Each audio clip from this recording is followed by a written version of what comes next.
A descoberta do DNA, Case 1. Descoberta do DNA abrindo a caixa preta.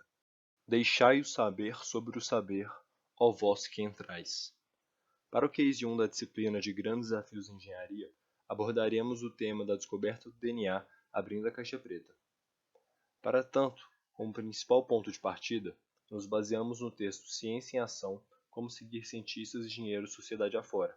O seu autor, Bruno Latour, é um antropólogo, sociólogo e filósofo francês, nascido em 1947.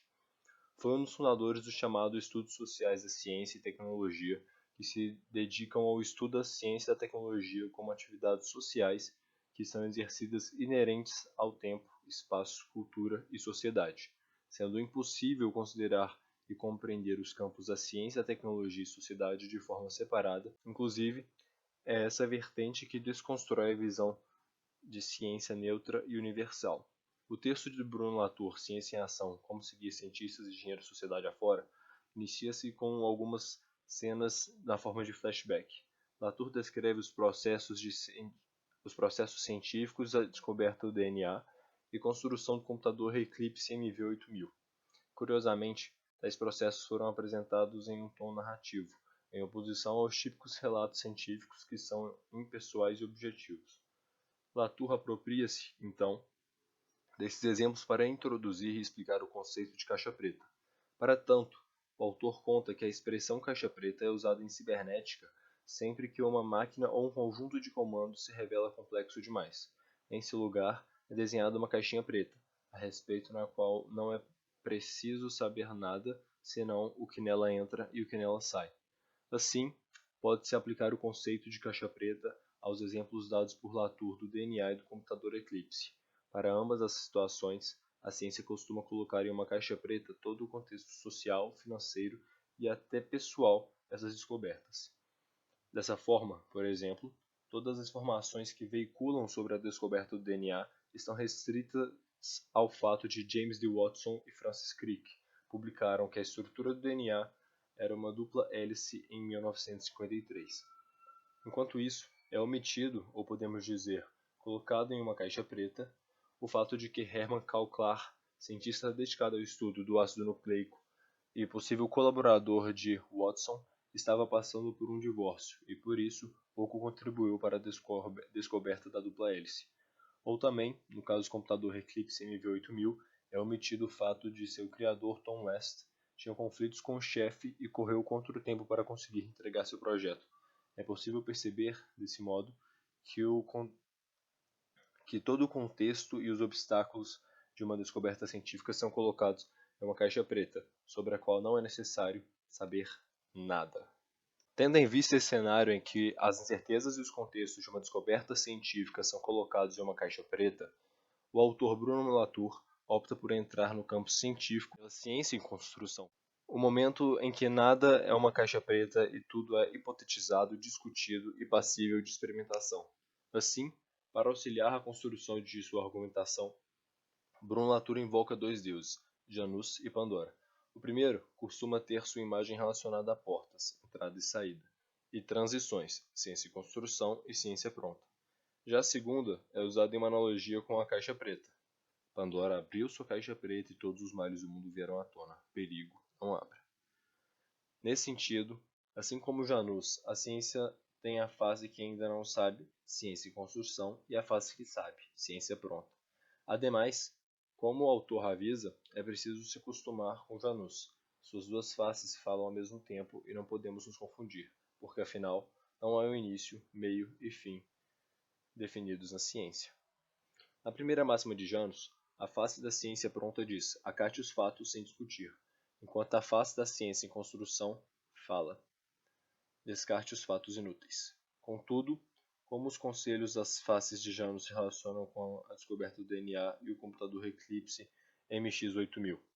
Durante o processo da descoberta do DNA, por exemplo, Watson conversou com Jerry Donohue, cientista com grande capital científico, a respeito de um modelo para o emparelhamento das bases nitrogenadas. Entretanto, por mais que o emparelhamento proposto por Watson criasse formas sobrepostas adequadas, Jerry não demorou a perceber o erro de Watson. Na realidade, Watson seguiu o conselho da face esquerda de Janus, ciência pronta, e acatou fatos vistos em livros sem discutir. Mas após a discussão com Jerry, Watson teve que decidir em acatar a opinião unânime dos químicos orgânicos, ciência pronta, ou considerar a visão de Jerry, segunda pessoa no mundo que mais sabia sobre pontos de hidrogênio e que trabalhara com Linus Pauling, que dialoga com o conselho da face direita de Janus. Bom, como diz o autor, é definitivamente mais fácil escutar o lado esquerdo da face de Janus, quando as coisas já estão definidas. Na segunda máxima de Janus, a face esquerda diz: fique sempre com as máquinas mais eficientes, enquanto a face direita fala: decida o que é eficiência. Antes do computador Eclipse MX8000 ser efetivamente construído, era o protótipo Eagle que estava em voga. Dessa forma, West e Alsing, os dois cientistas responsáveis pela construção do computador, tiveram que lidar com os caminhos das faces de Janus. Primeiramente, os dois cientistas tiveram que discutir o que era eficiência, como sugere a face direita, para seguir a construção do computador. Posteriormente, mediante a diversos protótipos, os cientistas tiveram que optar por escolher qual máquina fazia o que eles desejavam de forma mais efetiva, seguindo o conselho da face esquerda de Janus.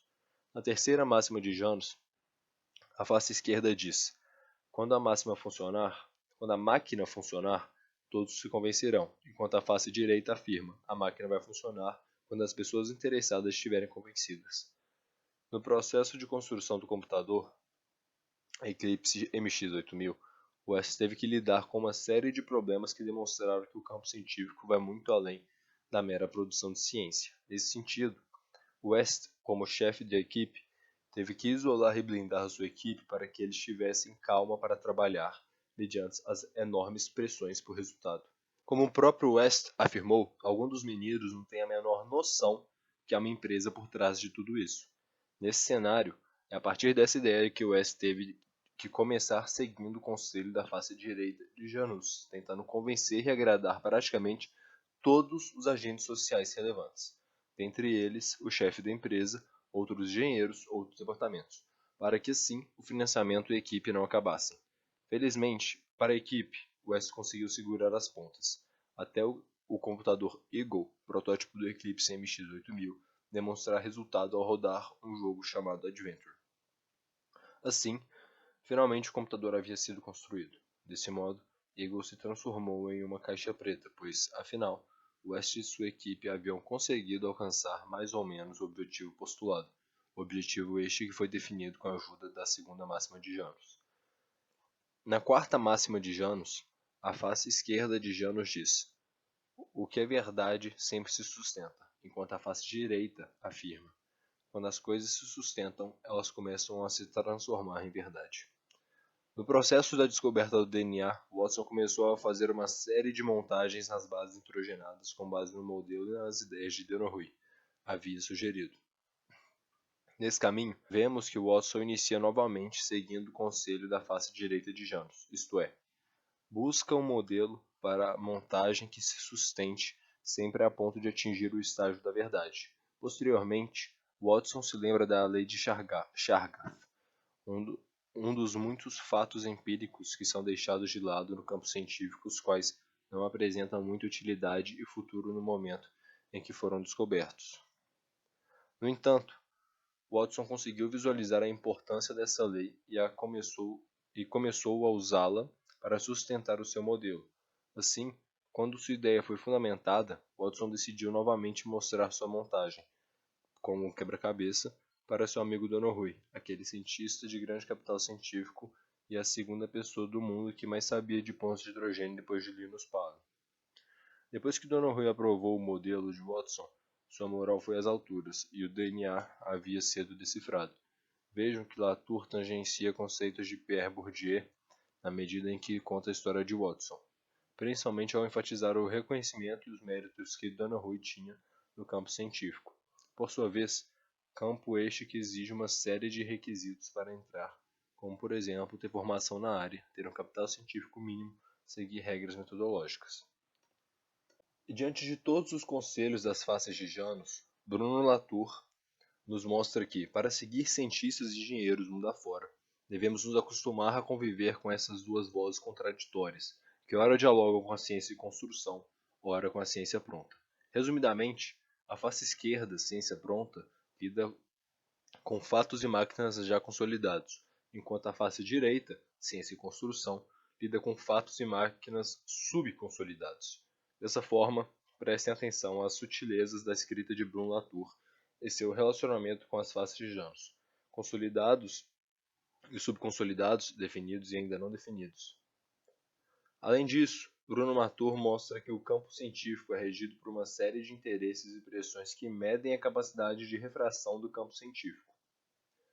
Do tipo, qual cientista vai chegar à resposta final, quem está financiando, dentre outros. Dessa maneira, Latour conclui a introdução de seu livro em uma discussão sobre ciência, tecnologia e sociedade. Ele afirma, pois, que alguns cientistas falam de ciência, de seus métodos e meios, mas poucos se submetem à disciplina de modo a também agirem como leigos.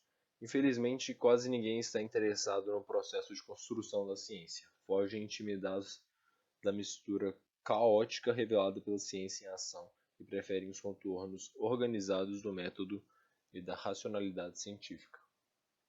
A partir dessa afirmação, podemos inclusive relacionar a perspectiva de Latour com as teses de Rubem Alves. Assim como Alves, Latour destaca que o cientista passa por um processo de especialização, no qual deixa de ser leigo. No entanto, Latour ressalta a necessidade de ser leigo para que seja possível analisar a ciência por completo, não apenas a ciência pronta, mas também a ciência em construção. Ainda na mesma linha de pensamento que Rubem Alves, Latour fala sobre as diferentes áreas do conhecimento, e que como há uma especialização cada vez maior do conhecimento, não há comunicação entre o que ele chama de Babel de disciplinas. Nesse cenário, ele afirma que os economistas da inovação ignoram os sociólogos da tecnologia. Os cientistas cognitivos nunca fazem estudos sociais da ciência, e a etnociência está muito longe da pedagogia. Os historiadores da ciência prestam pouca atenção aos estudos literários ou à retórica, e assim por diante.